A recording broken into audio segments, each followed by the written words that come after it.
Hello అండి అందరికీ. రీసెంట్‌గా వైసీపీ పార్టీ ఒక సోషల్ మీడియా క్యాంపెయినింగ్‌ని అయితే చేపట్టడం అయితే జరిగింది. మీ అందరికీ ఐడియా ఉండే ఉంటది. సంక్రాంతికి వాళ్ళు ఒక సోషల్ మీడియా క్యాంపెయిన్‌ని నిర్వహించారు. ఆ సోషల్ మీడియా క్యాంపెయిన్ ఏంటి అంటే, ఎవరైతే హైదరాబాద్‌లో ఉండి ఏపీకొస్తున్న ప్రజలుంటారు గదా! వైసీపీ కార్యకర్తలు. వాళ్ళు తమ పరిధిలో జరిగిన గ్రామ సచివాలయాలు గానీ, విలేజ్ క్లినిక్‌లు గానీ, అలాగే మెడికల్ కాలేజీలు గానీ, వీటన్నిటిని కూడా ఫోటో తీసి మీరు సోషల్ మీడియాలో ట్రెండ్ చేయండి. జగన్మోహన్ రెడ్డి చేసిన అభివృద్ధి, వైఎస్ జగన్ మార్క్ ఏదైతే ఇప్పుడు కూటమి ప్రభుత్వం చెప్పింది గదా! ఎలాంటి డెవలప్‌మెంట్ జగన్మోహన్ రెడ్డి హయాంలో చేయలేదు.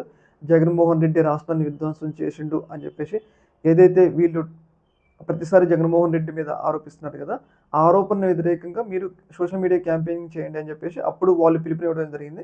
వైఎస్ జగన్ మార్క్ పేరు మీద దాదాపు ఒక 3,00,000 పోస్టులు కూడా రావడం అయితే జరిగింది. కాకపోతే ఇప్పుడు మరొక క్యాంపెయినింగ్‌ని అయితే వైసీపీకి సంబంధించిన పార్టీ అఫీషియల్ ట్విట్టర్ హ్యాండిల్‌లో వాళ్ళు పోస్ట్ చేశారన్నమాట. ఆ పోస్ట్ ఏంటంటే, కూటమి ప్రభుత్వం అధికారంలోకి వచ్చిన తర్వాత చాలామంది వైసీపీ కార్యకర్తల్ని ఇబ్బంది పెడుతున్నారు. కూటమికి సంబంధించిన కార్యకర్తలు ఏదైతే వాళ్ళకున్న అధికారాన్ని ఉపయోగించుకొని కేసులు పెట్టడం కానీ, రకరకాలుగా ఇబ్బందులకు గురి చేస్తున్నారు స్థానికంగా ఉన్న నేతల్ని. అయితే ఇలాంటి సందర్భంలో వైసీపీ కార్యకర్తలకు ఒక పిలుపునివ్వడమే జరిగింది పార్టీ. ఏదైతే మీ పరిధిలో జరిగే అరాచకాలు గానీ, మర్డర్‌లు గానీ ఏదైతే కూటమి ప్రభుత్వం చేస్తుంది గదా!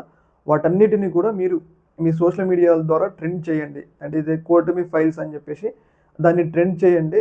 అలా ట్రెండ్ చేయడం వల్ల లాభం ఏంటి అంటే, ప్రజల ముందుకు వాళ్ళు చేస్తున్న అరాచకాలకి వెళ్ళినప్పుడు, అది ప్రజలకెళ్ళినప్పుడు ప్రజలే నిర్ణయం తీసుకుంటారు గాబట్టి, వీళ్ళు చేస్తున్న పనులన్నిటిని గూడా ప్రజల ముందు పెట్టాలి అన్నట్లుగా వైసీపీ పార్టీ ఒక కీలకమైన నిర్ణయం తీసుకోవడం అయితే జరిగింది.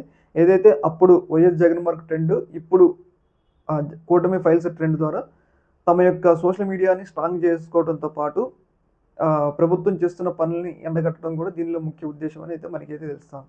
ఈ యొక్క ఇష్యూ మీద మీ యొక్క అభిప్రాయాన్ని అయితే చెప్పండి. ఓకే మరి. Thank you.